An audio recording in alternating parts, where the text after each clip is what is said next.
Welcome to session 6 of Unit 5. In this session, which is on the Learner and the Social Studies Museum,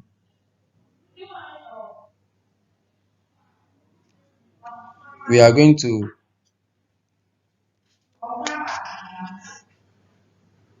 abreast ourselves with the meaning of Social Studies Museum. Before we do that, let's look at the objectives. We have 3 objectives. The first one states that you must explain what Social Studies museums are. Then 2, at least state 3 ways of making Social Studies museum. Then 3, set at least 2 objectives of setting up Social Studies museum.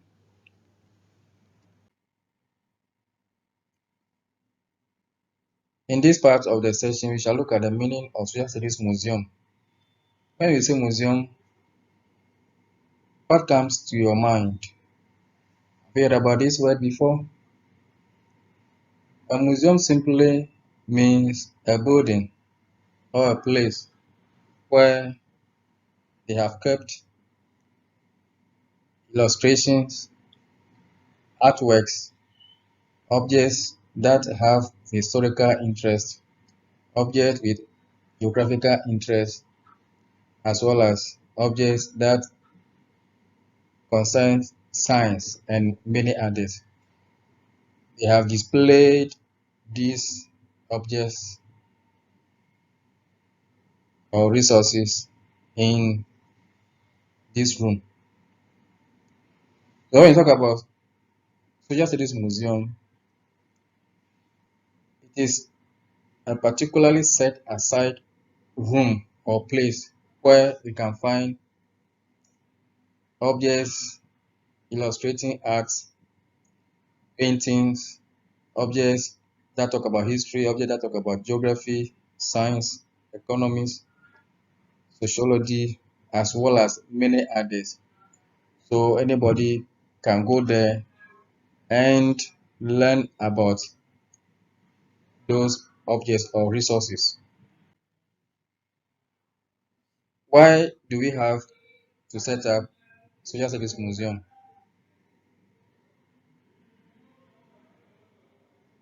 It is to create within the school setting a small community devoted purposely to the usual occupation reflected in the lives of adults. So objects over there are displays are things that are about the adults in the community. They learn them, students learn them, others come to learn them. It is also not about adult objects. Some can also be created by students and displayed in the museum. Another objective is to allow visual or sight illustration and experimentation with the actual museum specimen.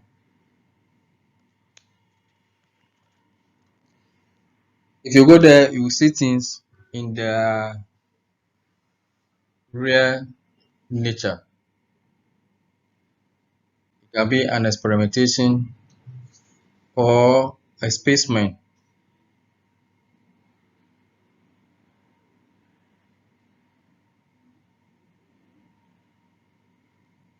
So, because you want the learners to identify themselves with the actual things that happened in the past. They see it and they feel it themselves.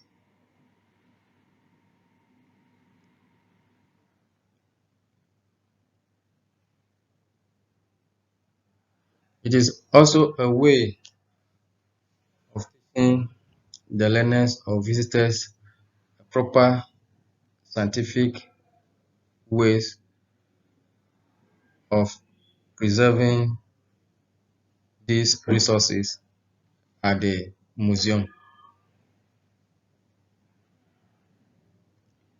So there are areas that the school may not have the opportunity, or the community may not have the opportunity to have a large museum. When it is in the school, the community can also benefit from it.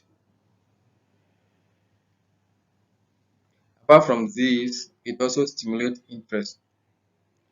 When the learners go there, when the visitor goes there, they are enthused about what our forefathers used.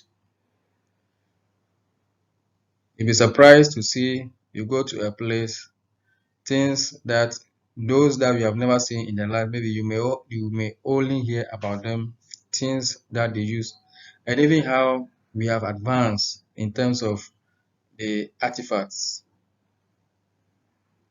If you see how the cutlass or the hoes our forefathers used some 20, 30, 50 years ago, you'll be amazed. How do we make effective use of the museum? We have to ensure that all the objects are properly labeled. They call it dramatic label, so that visitors, learners who pass by get to know the names, a brief description about the objects. And the labeling should be very, very visible. Apart from the dramatic label, there should also be enough lighting system.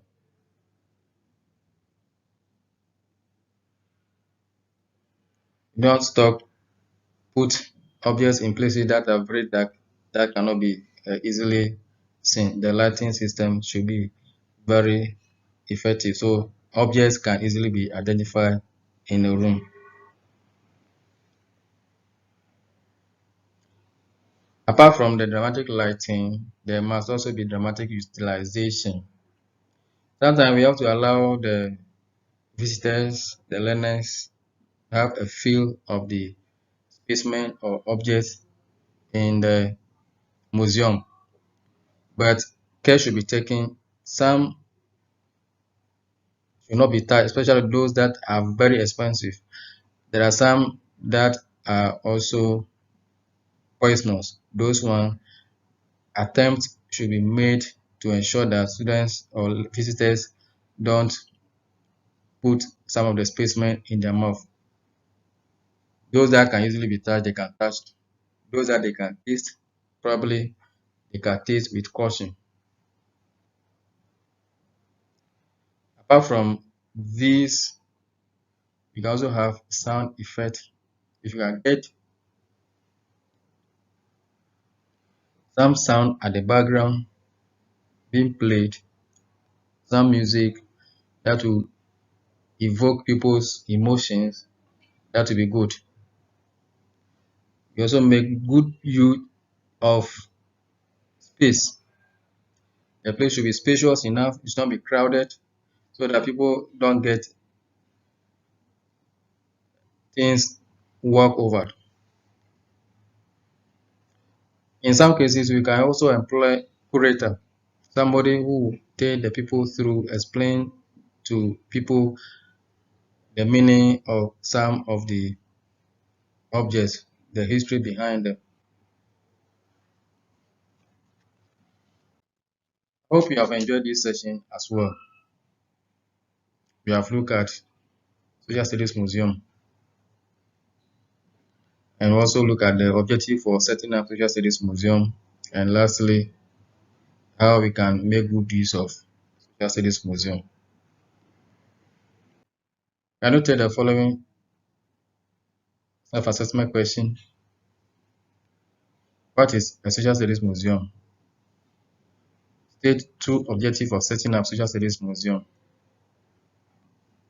3. Indicate two effective ways of using a Social Studies Museum. I hope you have got all correct. If you haven't, don't be discouraged. Share your answers with your colleagues during face-to-face.